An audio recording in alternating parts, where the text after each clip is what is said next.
मंगलम भूयात मंगलम भगवान विदो मंगलम सर्वमंगल मांगल्यम सर्वकल्याणकारकं मंगलमय मंगलकरण वीतरागताहि जाति करि मंगल करि महाग्रंथ करण के काले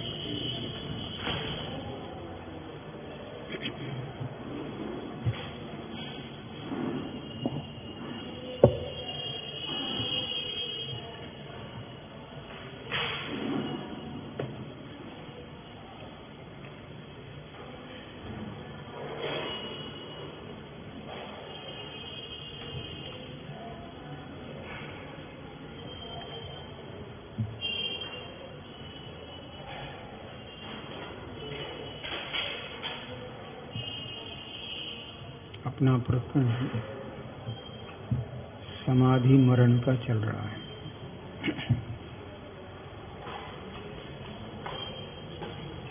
कल अपन ने दो बातें देखी थी, एक संलेखना और एक समाधि। सामने ज्ञानी पुरुष का मिला नहीं मिला, मैं थोड़ा सा संक्षेप में बिल्कुल बहुत जिसको अपन कहते हैं सारभूत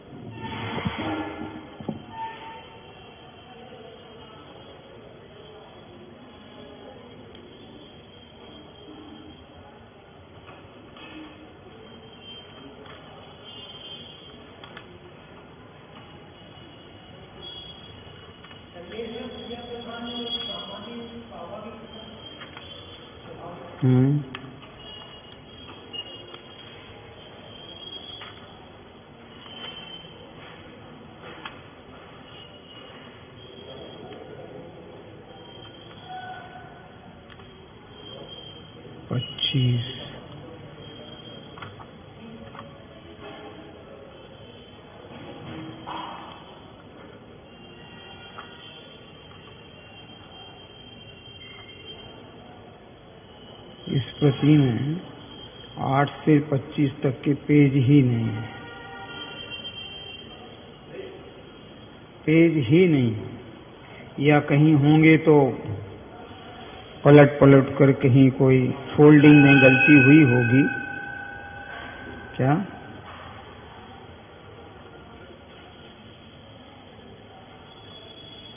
यह एक पूरा फर्मा है ही नहीं है, पूरा एक फर्मा का फर्मा पूरा इसमें है ही नहीं। मैं सोच रहा था चलो इसमें से मैं सामान्य करता हूँ,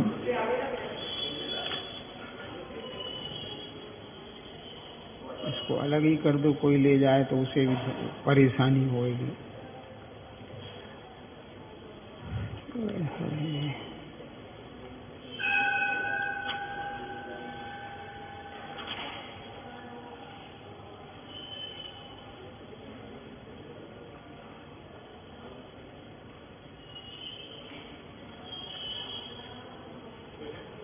हाँ इसमें तो है।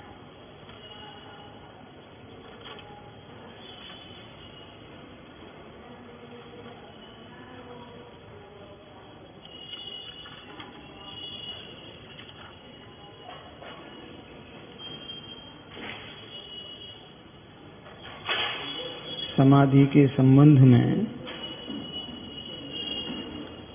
जितनी इसकी महिमा गाई जाए उतनी कम है। कल अपन ने समाधि में देखा था समरसी भाव का नाम समाधि और काय कषाय लेखना का नाम संलेखना। एक क्रिया की प्रधानता से कथन है तो दूसरे में स्वरूप में स्थिरता की अपेक्षा कथन है। अर्थ दोनों का एक ही है, फिर भी प्रयोजनवश श्रावक की संलेखना कहलाती है और मुनिराज की समाधि कहलाती है। भले मुनिराज को भी संलेखना कहें, उसमें कोई दोष नहीं है, परंतु शब्द जो है मुनिराज के लिए समाधि और श्रावक के लिए सल्लेखना, सेठ जी की, पंडित जी की, क्षुल्लक जी की सल्लेखना हो गई और मुनिराज की समाधि हो गई। उनके नीचे समाधि दिवस लिखा जाता है, मरण दिवस नहीं लिखा जाता है, स्वर्गीय नहीं लिखा जाता है।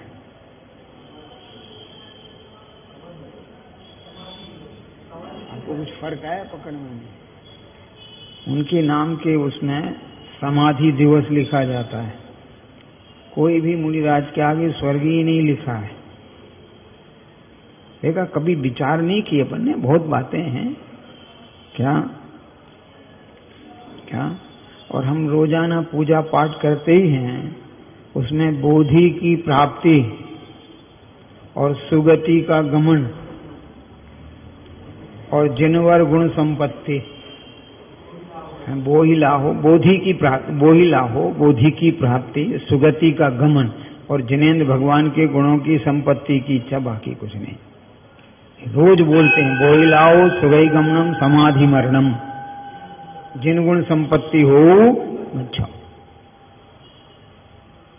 इससे अधिक और क्या होगा बताओ।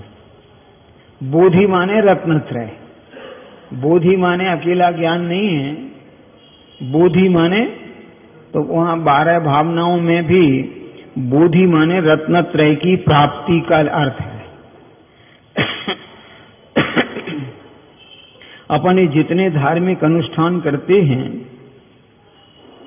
उन सब अनुष्ठानों पर एक कलश की तरह है कि क्या?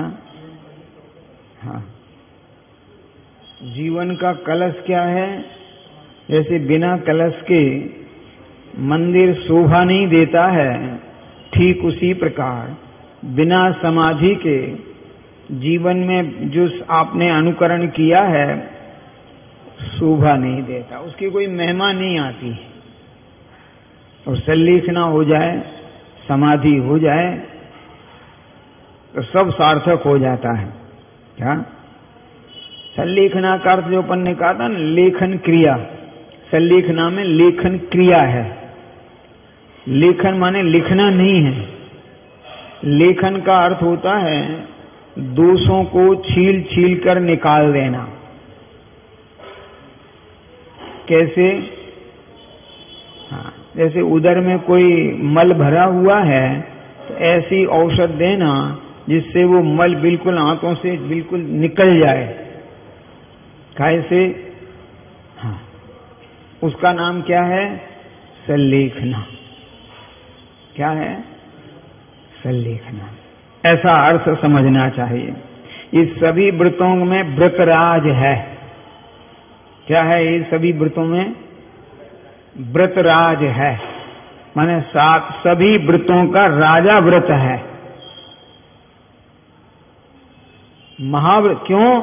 अनुव्रती भी सल्लेखना लेता है, महाव्रती भी लेते हैं, और दोनों को आवश्यक भी है। और सल्लेखना में समाधि में कोई अंतर नहीं है, तो वो तो ध्यान रखना, वो एक स्वरूप की स्थिरता और एक क्रिया की। क्या? क्रिया करता नहीं है, वो क्रिया की प्रधानता दिखाई दी जाती है। बात तो एक ही है। वो कोई ऐसा थोड़ी है कषायों को कोई छीलता है क्या किसी से? कषाय उत्पन्न नहीं होने देते हैं। क्या? कषाय उत्पन्न नहीं होने देते हैं। कितनी उत्पन्न नहीं हो। एक नया उदाहरण बताता हूं। ये सुतारी कहते हैं ना बढ़ई को, वो जब वो रुंदा से छीलता है, प्लेन करता है, उसको चिकना करता है, आप हाथ फेरो कहीं फांस लगती है, खुरदुरा लगता है।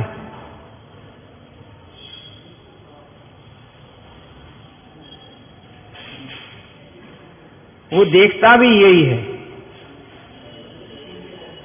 नहीं तो वो जहां से उसको लगता है, देखो उसको हाथों में इतना अभ्यास है,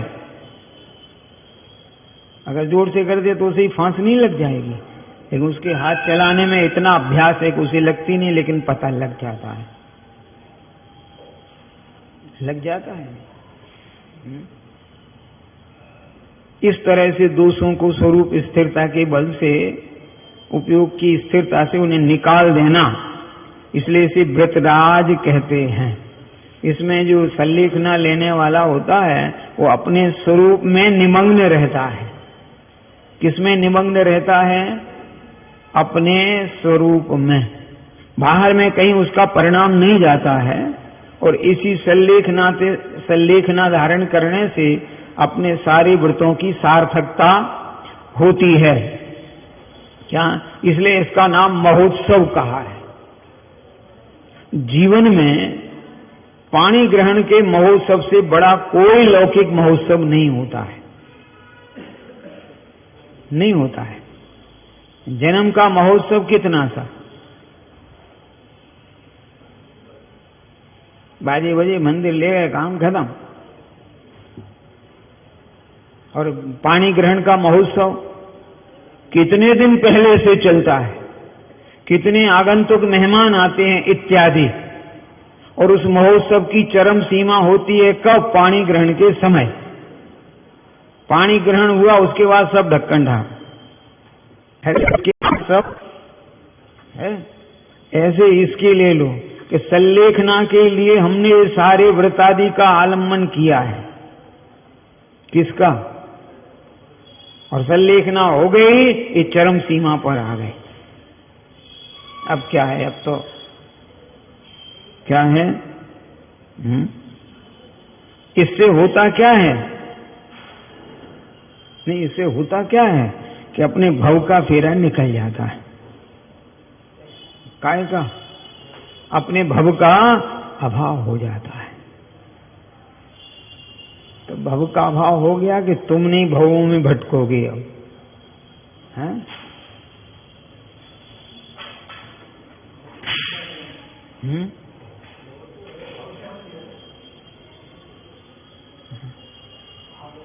तो अब भव भोगनते वैरागी। सल्लेखनाधारी भव से भी विरक्त रहता है, भोगों से भी विरक्त रहता है, इसलिए वो बड़ा भाग्यशाली होता है? अरे छेडाला में शब्द आ रहा है, नहीं ध्यान में। मुनि सकल व्रती बड़ भागी, क्यों? भव भोगन ते वैरागी। तो हम क्या करें कि वैराग्य ओ पावन माही, चिंते अनुप्रेक्षा भाई। ये मुनिराज के लिए तो वो दो ही पंक्ति हैं। कौन सी? मुनि सकल व्रती बड़ भागी, भव भोगन ते बैरागी। बात हो गई पूरी। उसके बाद मुनि महाराज का कहाँ प्रकरण है? उसके बाद तो तुम्हारी बात चल रही है कि वैराग्य ओ पावन माही। अब मुनिराज के तो वैराग्य है, उनकी उत्पत्ति के लिए कहाँ प्रसंग है? प्रश्न आया पकड़ में नहीं। अरे मुनिराज तो विरक्त हैं, तो फिर वैराग्य की बात किसके लिए है? कि ये आपके लिए है कि आप भी वैराग्य की उत्पत्ति के लिए द्वादश अनुप्रेक्षाओं का चिंतन करो। भाई भाई शब्द है ना, मुनि महाराज को भाई तो नहीं कहेंगे। प्रश्न आया समझ, ये तो पूज्य हैं, ये तो भगवान है। कौन? मुनिराज तो भगवान है, पंच परमेश्वरी की कोटि में है। हाँ, प्रश्न आ गया समझ में? नहीं। इसलिए अपन तो ऐसे रहो। देखो इसमें मोक्षमा प्रकाशक में लिख रहे हैं, सम्यक ज्ञानी पुरुष का सहज स्वभाव है कि समाधि मरण की इच्छा करता है। उसकी हमेशा यही भावना रहती है कि अंत में मरण समय निकट आने पर, चाहे जब नहीं, अंत में मरण समय निकट आने पर इस प्रकार सावधान होता है जिस प्रकार सोया हुआ सिंह सावधान होता है। शेर कब असावधानी से सोता है? शेर कभी असावधानी से नहीं सोता है, सोया हुआ से तत्पर, जब देखो तब जागृत। जिसको कोई पुरुष ललकारे कि हे सिंह, तुम्हारे पर बैरियों की फौज आक्रमण कर रही है, तुम पुरुषार्थ करो और गुफा से बाहर निकलो। देखो, जो गुफा से बाहर नहीं निकले उनकी दुर्दशा हुई है। हाँ, एक राजा था, नाम आप बता देंगे? जी हाँ। और संगीत में इतना मगन हो गया, उसको समाचार आ रहा है कि अपना ही मंत्री, दूसरा नहीं, आपका ही मंत्री फौज लेकर आक्रमण आप पर कर रहा है।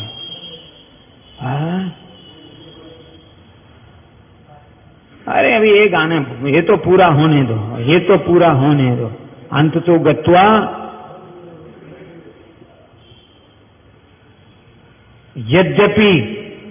यद्यपि उसने युद्ध क्षेत्र में भी संलेखना ली है। जी हाँ, परंतु अगर वे पहले ही चेत जाते, अरे समझ में आए किसकी बात चली? राजा सत्येंद्र।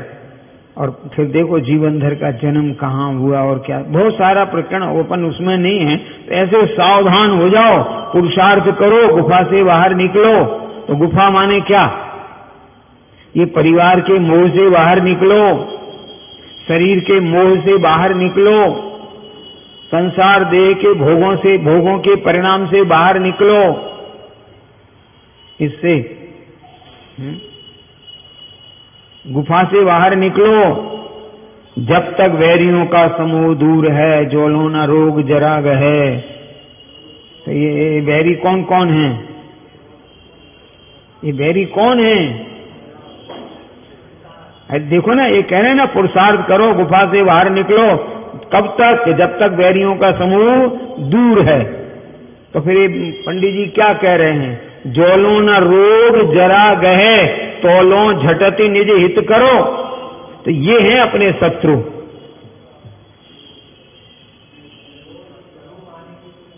अरे तो रोग आने के पहले अपना कार्य करो, आप रोगी मत हो जाना, ग्रसित मत हो जाना।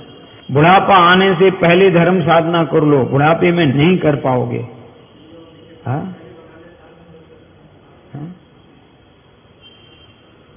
ये जीव को आज तक पकड़ में अरे आया नहीं आया, बस ऐसे ही समझ लिया। वो बैरी जब तक दूर है, बैरी जब तक दूर है तब तक, अरे जब तक क्या करें बताओ?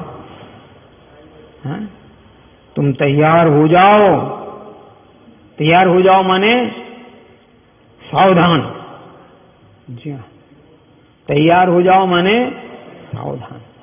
जो वैरियों से लड़ते हैं वे कम से कम अधिकांश पराजित होते हैं, और जो वैरियों से लड़ते नहीं हैं, सुरक्षित रहते हैं, वे विजयी हो जाते हैं। जी हाँ, ये नियम है। तुम यदि सामने पर आक्रमण करोगे तो तुम थक जाओगे। हाँ, और यदि तुम उसके आक्रमण को पहले सहते रहो, जब उसका पुरुषार्थ कमजोर देखो तब आप आक्रमण कर दो। कुछ फर्क आया पकड़ में? नहीं। ये पंजा लड़ाने वाले क्या करते हैं? सामने वाले से कहते दबाओ, तो वो अपने हाथ को रोके रखता है, ताकत बिल्कुल नहीं लगाता है। सिर्फ कौन सी ताकत है कि मेरा हाथ मुड़ ना जाए। कितना सावधान रहता है। अब समझ में आई नहीं आई? ये पंजा लड़ाने वाला अपनी ताकत कहां रखता है कि ये मोड़ नहीं दे, बस सीधा रखे, ठीक। और जब देखता है कि अब इसकी कमजोरी दिखने लगी, अब ताकत कम लग रही है, तब जरा से झटका देगा तो कर्मादि का तीव्र विपाक आया है। अपने स्वरूप में सावधान बने रहो। जी हाँ, और जब देखें कर्म का विपाक कमजोर पड़ गया तो अपना पुरुषार्थ जागृत करो, मोक्ष जाओ। काहे को चक्कर में पड़ते हो? है तो सावधान हो जाओ बैरियों का। तो कौन कौन से बैरी है? ज्वलो न रोग जरा गहे। ये बुढ़ापा आदि जब तक नहीं आया अपनी धर्म साधना कर लो, बुढ़ापे में नहीं कर पाओगे। जी हाँ, कर लोगे। और आज का युग में देखो, मंदिर के सामने रहते हैं, मकान बेच के कहां चले गए जहां से मंदिर 10 मील दूर है। अब जो क्या करेंगे धर्म साधना? अरे ऐसा हो रहा है कि नहीं वर्तमान में? लोग अपने मकान बेच बेच करके और कहां जा रहे? जंगलों में। आब हवा, भैया आब हवा, देखो ध्यान रखना, अपने अपने दृष्टिकोण होते हैं। तुम जिन मंदिर से कितने दूर हो गए? अरे हो गए कि नहीं हो गए? हाँ, नहीं हो गए। तो भैया ये ध्यान रखो, कब तक? जब तक अपना बल चल रहा है, नहीं फिर बच्चों के अधीन हो जाओगे, फिर बच्चे जहां ले जाएंगे। अरे ऐसा ही होता है, क्या करें? अच्छा बता दो आप। बच्चों ने कह दिया नहीं ऐसा नहीं करोगे। हाँ, तो आप सावधान रहो। कब? कि आप सदैव सावधान रहो, है? हाँ? देखो अगर तुम्हारे शरीर पर नहीं बीतती तो एक भी नहीं लगाता मास्क, एक भी नहीं लगाता। सरकार चाहे जैसा फाइन कर ले, वे कुछ नहीं कर लेते आप। लेकिन जब देखी कि अगर नहीं लगाओगे तो नहीं अब ज्यादा बढ़ जाएगा। नहीं, अगर तुम्हें हो गया तो तुम तो जाओगे ही जाओगे, और 10-5 को लेके जाओगे, परिवार वालों को, उस भय की मारे। है अगर जिन शासन की बात करें कि पंचेंद्रिय भोगों का कोरोना फैला हुआ है, अगर तुम परिवार के बड़े लोग नहीं संभलोगे तो बच्चे क्या होगा? इसलिए कह रहे बुजुर्गों तुम जरूर लगाना। जी हाँ, एक बार बच्चों पे इतना नहीं ध्यान दिया, बुजुर्गों को ज्यादा कह रहे। हाँ, तो बुजुर्गों तुम धर्म साधना करोगे तो ये बच्चे सुरक्षित रहेंगे।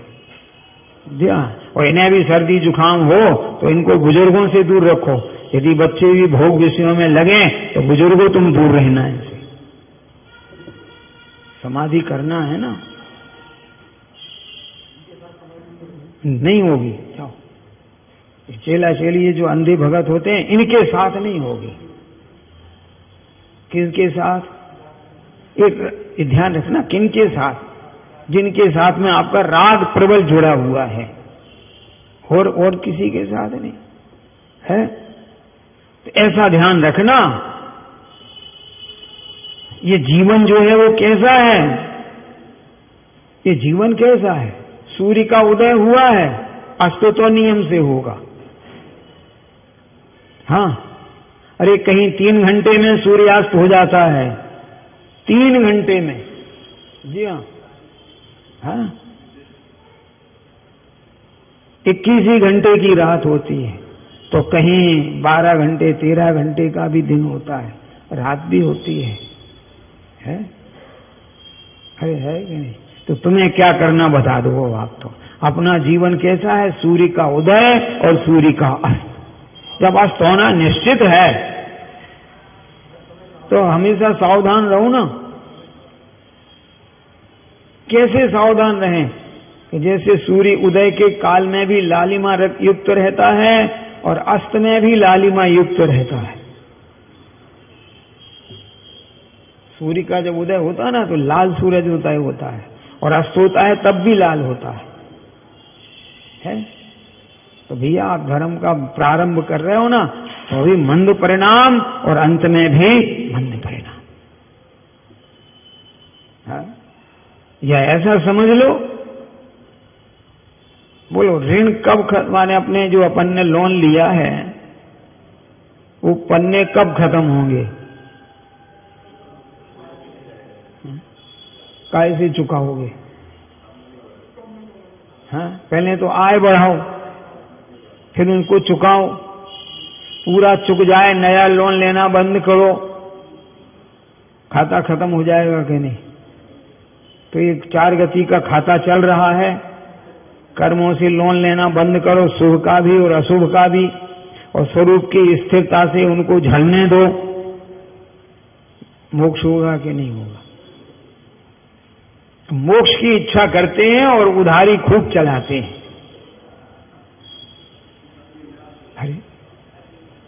अरे जीवन एक खाते के पृष्ठ की तरह है। ये पृष्ठ कब समाप्त होगा कि जब तुम लेना उधार लेना बंद कर दो, पुराना सब चुका दो, तो ये पन्ने हो जाएंगे क्लोज के नहीं, बंद हो जाएंगे। और अगर लोन लेते रहे, काम चलाते रहे तो क्या होगा? हाँ? चारों गतियां बनी रहेंगी कि नहीं बनेंगी? यद्यपि मरण के बहुत सारे भेद हैं, परंतु अभी अपन बिल्कुल सामान्य ही बात करें ना, और ऐसे सावधान हो जाओ। कैसे? कोई कर्म कहीं से आ तो नहीं रहा है। मैंने कहा वो कौन सा कर्म होगा कि कहीं परिवार का राग तो नहीं आ रहा है, शत्रु? अरे कुछ फर्क लगा समझ में? पुराने जमाने में ढाल और तलवार दो काम करते थे कि नहीं? बहुलता में ढाल से काम लेते थे, है? अरे सामने वाले के प्रहारों को रोकना, और जब रुक जाएं उसी काल में अपने उसके सामने का प्रहार। और इसमें असावधानी कर दी तो पहले संवर करना। अरे संवर को ढाली उदाहरण दिया कि नहीं है? और फिर निर्जरा की बात कही, संवर पूर्वक निर्जरा काम की है, अन्यथा क्या करेंगे आप बता दो। अब अपन सबसे ज्यादा जीव को मरने का ही डर लगता है। काय का? मरण का भय लगता है कि मर ना जाऊं। अच्छा एक बात बताओ, अगर दादाजी पहले सो गए तो घर के कौन से लोगों को दुख होता है? अरे दादाजी पहले सो गए तो घर के कौन लोग दुखी होते हैं? अच्छा अगर पिताजी पहले सो गए तो? भाई बंधु कोई पहले सो गया तो किसी को दुख है? हाँ? तो यही तो मरण और जीवन है, और नया है क्या? कोई पहले, हाँ? कोई बाद में। अरे है कि नहीं? और क्या है? नींद की भांति है। और जब बच्चों को नींद आती है तो वो माँ की गोद में है तो उन्हें बड़े चैन से नींद आती है।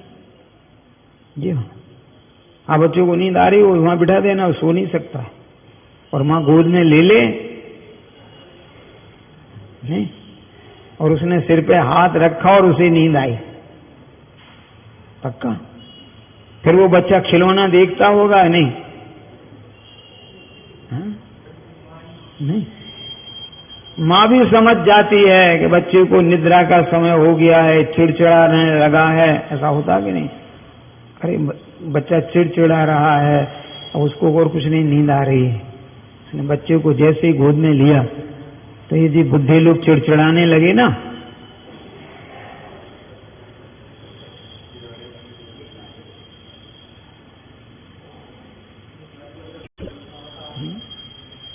नहीं। तो जैसे निद्रा आने पर किसी को दुख सुख नहीं है, उसी प्रकार जिसकी जब आयु क्षय होती है वो अपने देह छोड़ के चले जाते हैं। इसमें हर्ष और विषाद किस बात का? बोलो, मरने से अब डर किसको लगेगा? कि साहब आप ये नींद वींद की बात मत करो, घर में ही तो रहते हैं। इनका आपका बेटे ने बहुत अच्छी उच्च उपाधियां ली और फिर उसके यहां से हाँ बंबई में सर्विस मिली, हाँ, और वो भी कहाँ? सबसे उच्च अधिकारी बना। तो माँ बाप को साथ ले जाएगा? नहीं। फिर भाई बहनों को किसको साथ लेके जाएगा? फिर परिवार के लोग अगर परिस्थिति के हैं ना तो वो क्या कहता है, अब हम जा रहे, वहां सारी व्यवस्था 2-4 दिन में बना लेंगे, फ्लैट में या जो भी सरकार ने दिए बंगले, हाँ, फिर आपको बुला लेंगे। तो बेटा यही तो कह रहा है कि अब हम स्वर्ग जा रहे हैं, हाँ, और वहां की व्यवस्था देख लेंगे, आप बाद में आप आ जाना, और उसमें क्या बात है, हम बुला लेंगे। तो दुख के सुख अरे दुख के सुख। बोले बच्चा जाए तो इनका पिताजी का ट्रांसफर हो रहे हैं तो बच्चे कहाँ रहते हैं? जहां उनको शिक्षा की और उसकी अनुकूलता रहती वहां बने रहते हैं, मिलते रहते हैं। तो दादाजी चले गए हैं, आपको यही धर्म की अनुकूलता है, आप यहां रहिए, नहीं? और यहाँ प्रतिकूलता लगे तो जहां आपके पिताजी हैं वहां चले जाओ। तो आपके पिताजी दादाजी कहाँ हैं? नहीं, कहाँ हैं? स्वर्ग में। तो स्वर्ग जाओ ना, दूसरी गति में क्यों जा रहे हैं? कि नहीं हम तो अपने ही माँ बाप के, तो फिर सिद्ध लोक में जाओ। तो मरण से भय कहाँ है ये बता दो कि साहब नहीं, मरण में बहुत पीड़ा होती है। वो पीड़ा मरण की नहीं है, वो तो शरीर में कोई रोग रहता है, उस रोग की पीड़ा होती है, प्राण निकलने में पीड़ा नहीं होती है। जी हाँ, हम तो जब बच्चे थे ना गांव में, बोले यमदूत आते हैं, घोंटा लेकर आते हैं, बग्गी लेकर आते हैं, रस्सी से बांधकर मार मार के ले जाते हैं। हाँ, अरे हमने सुना है भैया ये चोला छोड़ दे, काहे को पिट दिया है। अरे वो पीड़ा से पीड़ित हो रहा है और ये घर के लोग, फिर थोड़ी देर बाद उसके प्राण निकल गए, चला गया। तो लोगों में भय बैठ गया। हाँ, गांव में ऐसे ही कहते हैं, जमदूत आते हैं बग्गी लेके, घूंटा लेके। जैसे तैसे मैं वहां से निकला, मंदिर में आया तो ये पंडित जी समझा रहे थे जब प्राण निकलते हैं तो असह्य पीड़ा होती है। मैं यहाँ आया, ज्यों कहते हो भय ज्यों कहते हो रहा। हाँ, फिर मैंने कहा ये पंडित जी को छोड़ो, अपन तो सीधी भगवान से ही बात करेंगे, दलालों से और इनसे काम नहीं होगा। है हाँ, ये तो सब मैंने भगवान से पूछा कि भगवान जब प्राण निकलते हैं तो पीड़ा कितनी होती देह में? बोले कुछ होती नहीं है। नींद आई थी जब तुम्हें कितनी पीड़ा हुई थी शरीर में? मैंने कहा बिल्कुल नहीं, पता नहीं कब नींद लग गई है, पीड़ा नहीं हुई थी। तो बोले ऐसी, इसमें आपको पीड़ा होगी नहीं, चले जाओगे आप शरीर से। मैंने कहा भगवान आप कह तो रहे पर फिर भी लगता तो है। बोले कभी तुमने सपना देखा? मैंने कहा हाँ देखा, सपने में कितनी पीड़ा हो रही थी जब तुम राजा बने थे। तो अरे सपने में राजा बने थे, पीड़ा हुई थी? नहीं। अरे हुई थी कि नहीं हुई थी? सपने में तुम्हें मकान मिला मुफ्त में, पीड़ा हुई थी? अरे हुई थी कि नहीं हुई थी? मैंने कहा नहीं हुई थी। भाई ऐसा ही है, इस स्वर्ग जाओगे वहां सारा वैभव बंगले सब मिल जाएंगे, पीड़ा काहे की होगी बताओ आप? इनका हमने तो सुना पीड़ा होती है। अरे बोले जिनको कोई चोर लूट लेते हैं, चाकू मार रहे हैं, तुम्हारा धन छीन रहे हैं, तो वो रोता है सपने में भी। आपको समझ में आई नहीं? सपने में कौन रोता है? अरे मुझे डाकुओं ने पकड़ लिया है, चोरों ने मेरा सामान लेके भग गए, तो अपन चिल्लाने, यहाँ तक कि लोग इतनी जोर से चिल्ला पड़ते हैं कि पड़ोस वाले जग जाते हैं कि क्या हो गया। परंतु किसी को राज तिलक हो रहा हो, आज तक कोई ने नहीं चिल्लाया कि मैं राजा बन गया। तो तुम कहाँ जाओगे ये बता दो। जिनको दुर्गति में जाना है उनके परिणामों में पीड़ा होती है, जिनको सदगति जाना उन्हें कहाँ है। मरण तो स्वप्न की तरह है, जैसा स्वप्न आता है पीड़ा नहीं होती, वैसे ही शरीर छोड़ने में कोई पीड़ा होती नहीं है। होती है? अरे स्वप्न की तरह है, इसमें डर काहे काहे बता दो जरा। हाँ, और तुम्हें तो उत्तम देह मिलेगी। ये हाथों की झुर्रियां इतनी पड़ गई काका जी दादाजी कि तुम्हारे हाथ की छुई रोटी बच्चे खाने को तैयार नहीं है। ऐसी झुर्रियां पड़ जाती ना हथेलियों में, उनके हाथ की छुई रोटी किसी को है? हाँ? अब ऐसा शरीर तुमसे छूटेगा और वैक्रिय मिलेगा, पीड़ा किस बात की है? अभी सिद्ध जाओगे, ये तो मुनि महाराज की बातें हैं। अभी तो तुम्हें तो डर तो छूटे, मुनियों को थोड़ी ये परिणाम आते, वे तो अपने स्वरूप में ही रहते हैं। ये सारा संबोधन किन के लिए है? अब समझ में आ रहा है ना कि शरीर ऐसा है, मरण ऐसा, ये किन को संबोधन चल रहा है? मुनिराज को थोड़ी चल रहा है। हाँ?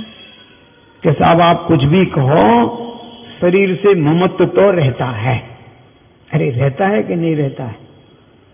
अरे जिस देह में रह रहे हैं, अच्छा एक बात बताओ, कोई ब्लैक चमड़े की फैक्ट्री है, चमड़े के बैग बनाती है, और उस फैक्ट्री की एक और नई विशेषता भी है कि एक बैग बन जाए बिल्कुल सेम बैग दूसरा बनता ही नहीं है।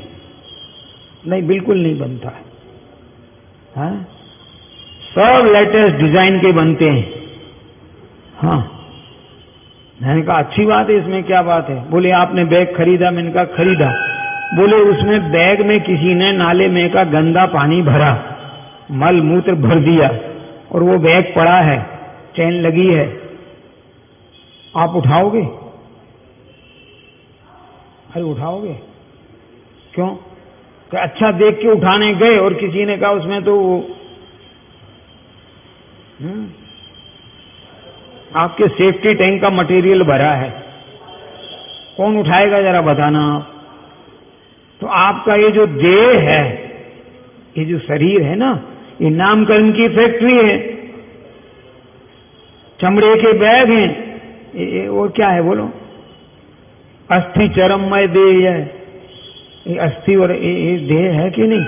जैसे वो कड़क बनाने के लिए वो डाल देते हैं कि नहीं, छड़े प्लास्टिक की या XYZ करते कि नहीं बैगों में, तो ऐसे ही हड्डियों से इसको व्यवस्थित थोड़ा बना दिया गया है। और भरा क्या है इसमें? हाँ बोलो, अशुचि पदार्थ भरे कि नहीं? तो इसे देखकर क्यों ना आकर्षित होगा ये बता दो। हाँ? मल मूत्र से गिलानी सिर्फ उन्हें ही नहीं आती है, बाकी तो सबको आती है। आप कौन सी कोटि के हैं आप बता दो। नहीं आया समझ में? किसको नहीं आती मलमूत्र से गिलानी? अब समझ में आ गया? नहीं आया? है? और बाकी तो सबको आती है कि नहीं आती है गिलानी? तो बता दो, देह से प्रीति किसको है? किसी को प्रीति नहीं। इसलिए आपकी जैसी मति होगी आपको गति भी वैसी मिलेगी। जो अभी प्रश्न था कि नहीं, आपकी मति जैसी है गति वैसी होगी, और जैसी गति में जा रहे हो वैसी मति हो जाएगी। क्या आप मंदिर जा रहे हो तो आपकी मति देव दर्शन आदि की हो जाएगी, और पिक्चर देखने जा रहे हो तो मति मनोरंजन वाली हो जाएगी। अरे होगी कि नहीं? इसमें क्या बुराई की बात है? अरे आप मंदिर आ रहे हो तो आपकी मति काहे की होगी? दर्शन पूजन जैसे भी। और अगर सिनेमा हॉल में जा रहे हो तो मति मनोरंजन की होगी। बस हम ज्यादा विषय को नहीं विस्तारेंगे। काहे की होगी? हाँ? तो जैसी मति वैसी गति, जैसी गति वैसी मति, मति अनुसार गति, गति अनुसार मति। अब बोलो आपको अब क्या संभाल करना है? अपनी मति को कि गति को? अपनी मति संभाल के रखो, गति तो अपने आप सुधरी सुधराई है। हाँ? कौन सी? अरे मति अपनी अच्छी है तो गति तो, हाँ, अगर आपकी सुमति है तो आपको संसार देह से विरक्तता होगी ही होगी, आसक्ति हो सकती नहीं। और मति अच्छी नहीं है तो भोगों की रुचि जा सकती नहीं है। हाँ, नहीं जा सकती है। तुम भले ही व्रत ले लेना, हाँ व्रत ले लेना, ये हो सकता है कि बाजार का नहीं खाओगे लेकिन घर में बना बना कर खाओगे, खाओगे जरूर। जी हाँ। और राग घट गया है तो बना बनाया मिल गया तो ले लेंगे शुद्ध, ये ध्यान रखना। चाहे जो नहीं तो ले लेंगे, नहीं मिला तो हमको कोई बनाना नहीं। इसलिए जैनियों की माता बहनें कोई मिठाइयां बनाना नहीं जानती थी, दुनिया भर के व्यंजन नहीं जानती थी। हाँ, नहीं जानती थी। क्यों? कि जानेंगे तो बनाएंगे, जब जानते ही नहीं तो बनाने के क्या काम है? बनाएंगे नहीं तो लालसा का क्या प्रसंग है? हाँ, जब कोई आयोजन होता था तो मिठाई बनाने वाले जैन लोग उनको मिठिया कहते थे। अभी भी बुंदेलखंड तरफ मिठाई बनाने वालों को मिठिया कहते हैं। वो आएगा, आपका सब बना जाएगा, तो एक आध दिन खा लो। वो भी कितना कितना, एक दोने में जो सब रख दिया, जितनी मिठाइयां थी वो अपने खाओ, पूरी खाओ, सब्जी खाओ, जाओ घर जाओ। तो राग नहीं था। अब आप 50 तरह का बनाना सीख गए तो राग, भोजन के प्रति का राग बढ़ने लगा। बस इतना भोजन का राग बढ़ा कि देह के प्रति का राग बढ़ा है। नहीं, राग किसका बढ़ा? देह का बढ़ा तो राग खाने का बढ़ गया, खाने का बढ़ गया तो फिर भक्ष और अभक्ष का भी विवेक चला गया। नहीं चला गया? इन त्यागी वृत्तियों से पूछ लो, बता दो इनका भी। क्यों गुलाब जामुन आज के कल खा सकते कि नहीं? वृत्ति से पूछो, आज बनाए थे, ज्यादा बन गए, जिनको देना था, वो खिलाना था, वो आए नहीं, तो कल खाओगे कि फेंक दोगे? बस ये बता दो आप, कि फेंक दोगे तो फिर क्या करोगे?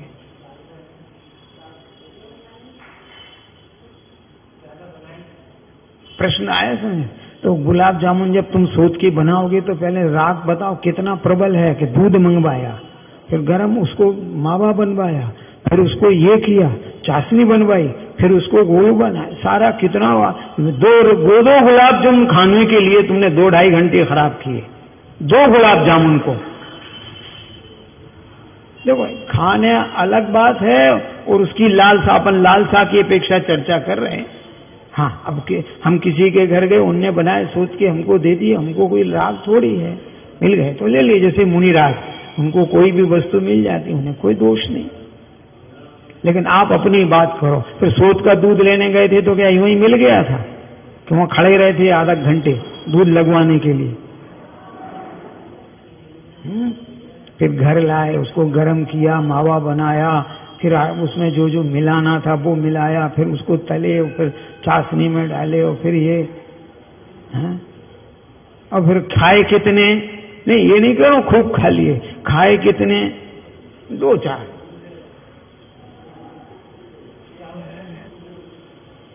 थोड़ी एक पूजा कम करनी पड़ेगी, नहीं तो फिर सवेरे 4 बजे 5 बजे से उठ के रात में करना ही पड़ेगा। और रात्रि का बना सबको निषेध है, पर इनको चलेगा नहीं। 5 बजे से पानी छाना तुमने, वो रात्रि का है कि दिन का है? देखो, ये ध्यान रखना, जहां सूर्योदय 5 बजे हो जाता है तो 5 बजे से अर्थ नहीं करना। अरे मान लो सूर्य का उदय ही 5 बजे हो जाता है, तो वहां 5 बजे से क्या संबंध है? तो वहां 4 बजे लगा लो। तो न्याय समझ में आया ना? अंधेरे में जहां रात्रि है, तो सारा आरंभ परिग्रह काहे में किया तुमने? देह नहीं, ध्यान रखना, अभी अपन चरणार्थ में कहाँ है? देह के राग के प्रति आप समाधि नहीं कर पाओगे, तभी तो। पंडित जी, क्या खाना आपको?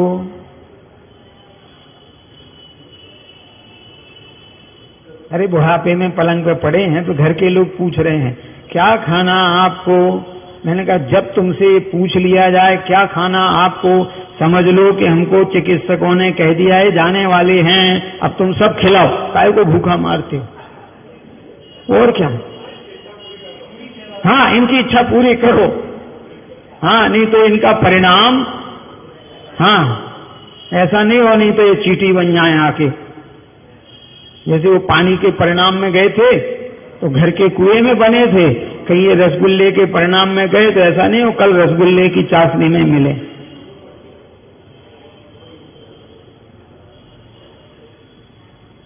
तो संलेखना में कितनी मार्मिक बात हो गई कि नहीं, देह कैसा है? देह अपावन है, ये अपावन है, अपवित्र है। कैसा है? तो जैसे कोई बालक भी बैग से राग नहीं करता है तो चर्म से लपेटे बैग से राग कैसे किया जा सकता है? साहब घर गृहस्थी में है तो कुछ तो है, इनका सभा होती है कि नहीं? तो सभा संचालन के लिए कौन बनाया जाता है? हैं? सभापति। ये हैं गृहपति। अरे क्या अर्थ है? ये सभापति हैं, ये गृहपति हैं। ये कब तक हैं इन सभापति महोदय? जब तक सभा चल रही है तो सभापति हैं, सभा समापन हुई, इनका क्या सभापति का अस्तित्व क्या होता है? कौन सा पद है? अरे जैसे प्राचार्य का तो है पूर्व के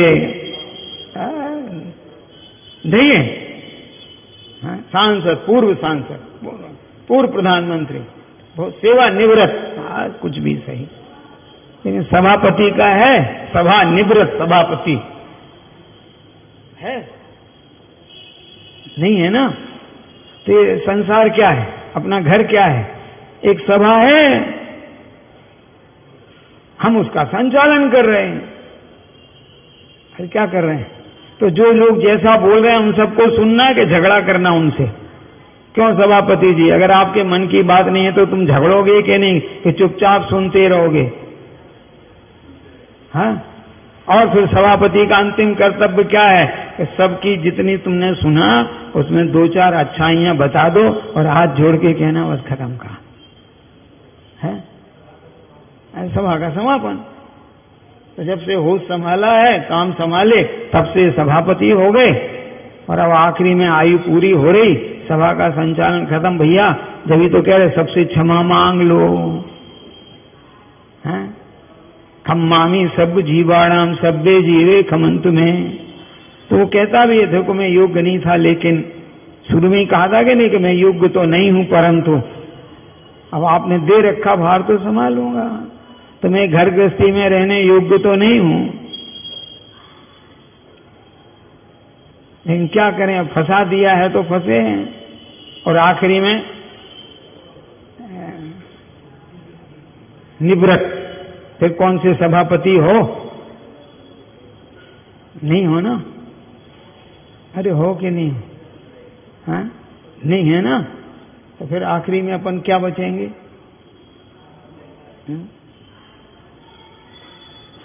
किसका?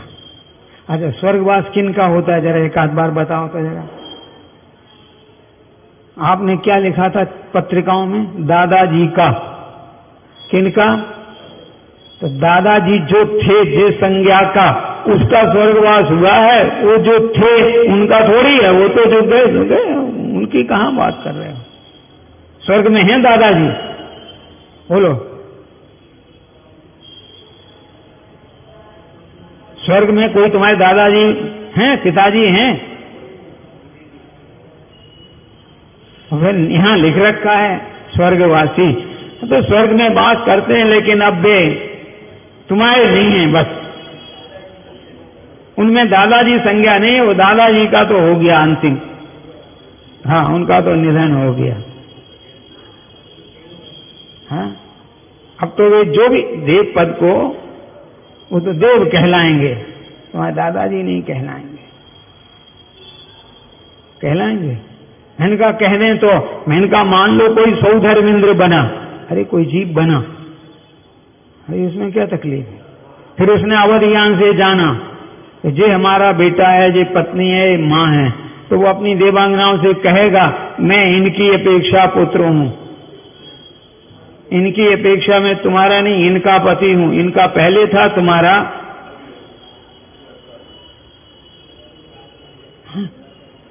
है। जैसे यहां घटा देंगे नहीं कि भाई की अपेक्षा काका जी, मामा जी, नाना जी, दादाजी के। स्वर्ग वालों को क्या, कौन सी अपेक्षा में घटवाओगे? हाँ, इससे सिद्ध हो नहीं, इससे सिद्ध है कि यहां से देह छूटने पर तुम निरपेक्ष तत्व हो, और आज भी वही निरपेक्ष हो। ये तो लोग तुम्हें संबोधन को अपेक्षा रखते हैं, तुम नहीं हो। अरे ये तो लौकिक व्यवहार में संबोधन को परिचय कराने के लिए हैं, तुम थोड़ी हो, है? ये जीवों को आज तक समझ में नहीं आता है। अब तुम्हें जाना स्वर्ग में है कि मोक्ष में? ये समाधि मरण का फल स्वर्ग नहीं होता है, समाधि मरण का फल मोक्ष होता है। मैंने जब ये पहली बार छपी थी पुस्तक, पहली सल्लेखना एक अनुचिंतन, छोटी सी 35 पेज की, हाँ, तो दिग्गज विद्वानों ने प्रवचनों में कहा समाधि से स्वर्ग जाते हैं, मोक्ष थोड़ी जाते, जबकि मैं भैया प्रमाण दे रहा हूं कि समाधि का फल मोक्ष है, और समाधि में जो न्यूनता रह गई, जो कमी रह गई, उस कमी का फल है स्वर्ग। अरे जो न्यूनता रह गई उसका फल है स्वर्ग। पूर्णता का फल तो मोक्ष है, क्योंकि समता भाव से समाधि पूर्वक स्वरूप में स्थिरता पूर्वक देह छोड़ना, तो स्वरूप में स्थिरता पूर्वक जब देह छोड़ेंगे तो मोक्ष होगा, और उसमें जो न्यूनता है, कमजोरी है, तो फिर मोक्ष नहीं होकर स्वर्ग चले जाओगे। हाँ? कुछ आया पकड़ में नहीं? हाँ? तो अब अपन कहां जा रहे हैं? कहां जा रहे हैं? जा रहे कि मोक्ष में ही हैं? हाँ? अरे चलो आपको अभी मोक्ष सिद्ध करता हूं। ये जितने लोग बैठे हैं वो केवल वही लोग उत्तर देना जिन्हें अभी घर के कोई काम की ड्यूटी दी नहीं गई, हाँ? जिनको अभी समय का कोई प्रतिबंधन नहीं है, वे यहां मुक्त बैठे कि नहीं अपने घर से? दादाजी जाओ मंदिर जाओ, तुम तो प्रवचन सुनो, हम सब संभाल लेंगे। वे मंदिर में बैठे बंधे हैं घर के कामों से कि मुक्त हैं? और मुक्त माने, अरे मुक्त माने अरे घर के काम से ही मुक्त हो गए, घर के काम से ही मुक्त हो गए। तो जितने मुक्त हुए उतना तो मोक्ष है, ऐसे जितनी कषाय से आप मुक्त हो गए उतना मोक्ष है, उसमें क्या ऐतराज है? इसलिए कई माताएं बड़ा सारा काम कर करू के फिर पूरी तरह मुक्त होकर घर से फिर जाके पूजा पाठ करती हैं। नहीं अभी समझना जरा, नहीं जितना समझा रहा हूं उतना ही समझना कि ये सारे काम करके चलो ताकि कोई ये नहीं कहे ये नहीं किया, ये फिर आके आराम से 2 पूजा 3 पूजा 4 लेट हो गए तो कोई बात नहीं, और घर का काम कुछ करके छोड़ने, कुछ करके रह गए, कुछ करा नहीं करा, तो फिर आकुलता ही है कि नहीं है? अरे कुछ ना कुछ परिणाम है? अरे बताओ ना।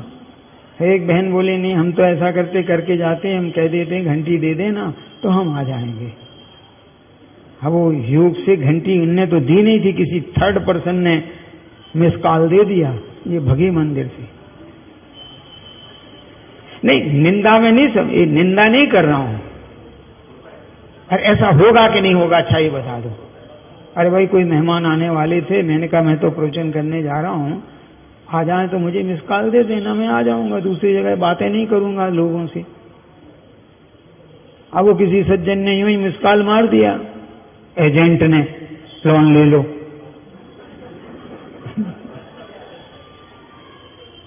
और हम भगे अब घर। बोलो आकुलता है? तो फिर कैसे सर्व आकुलताओं को छोड़कर और तैयार कैसे रहना उसी समय के हमेशा, जैसे सैनिक हमेशा तैयार रहते हैं बॉर्डर पर और युद्ध का अभ्यास निरंतर करते हैं, करते कि नहीं करते? तो आपको मोक्ष जाना है और कर्म शत्रुओं से लड़ना है, तो फिर क्या करना? निरंतर राग की हीनता का अभ्यास करना। किसका अभ्यास? राग की हीनता का, कि राग कैसे कम हो, राग कैसे कम हो, कैसे घटे और स्वरूप की तरफ कैसे परिणाम स्थिर हो। है? नहीं है? तुम भले ही लोगों की प्रशंसा कर देना, लेकिन वे प्रशंसनीय नहीं होते हैं। हाँ, जो परिणति भगवान जिनेंद्र की भक्ति में मुख्य रहे, देखो उत्कृष्ट उदाहरण बता रहा हूं, और स्वरूप स्थिरता में स्थिर ना हो, उसे अच्छा नहीं कहेंगे। माने आपके परिणाम जिन्हें भक्ति के तो हैं, पर स्वरूप में स्थिर होने के नहीं हैं, वो ठीक नहीं है। ये जीव सुखी नहीं रह सकता है। माने जिसकी बच्ची को ससुराल में सब अनुकूलताएं हों और फिर भी माँ बाप उसके पक्षधर बने और बेटी माँ बाप का पक्ष करे, तो सुखी नहीं रह सकती है। नहीं, पहले एक सब ध्यान रखना, ससुराल में सर्व अनुकूलताएं, पियर में कुछ भी नहीं है। हाँ, फिर भी वो माँ बाप फिर कहें ऐसा कर लो वैसा कर लो, इधर आ जाओ उधर आ जाओ। हाँ हाँ, ये सुखी नहीं रह सकते। हाँ, जो लोग कहें दामाद जी से कि तुम तो हमारे इंदौर में आ जाओ, इंदौर में आ जाओ, वहां की नौकरी छोड़ दे, यहाँ करवा देंगे, वे बेचारे उनको दुखी कर देते हैं। अच्छी भली नौकरी छोड़ आते हैं, मिलती नहीं मिलती है। अरे बेटी तुम कहीं भी रहो सुखी रहो, अरे कहीं भी रहो सुखी रहो। ये कहीं का अर्थ धर्म से विमुख होकर नहीं, ध्यान रखना, अपन मोक्ष मार्ग की बात कर रहे हैं। कहीं भी रहो सुखी रहो, हमसे क्या है? तो समाधि का प्रयोजन क्या है? बोलो, भगवान की भक्ति में लगे रहें तो स्वरूप में लगे रहें। तो जो परिणति स्वरूप में रहती है, कहाँ? स्वरूप में, तो वो मोक्ष चले जाते हैं। और जो भक्ति आदि के राग में रह जाते हैं तो वे स्वर्ग चले जाते हैं। और जो विषयों में चली जाती है परिणति, तो स्वर्ग मोक्ष दोनों से वंचित हो जाती है। कहाँ जाते मुझे पता नहीं। हाँ?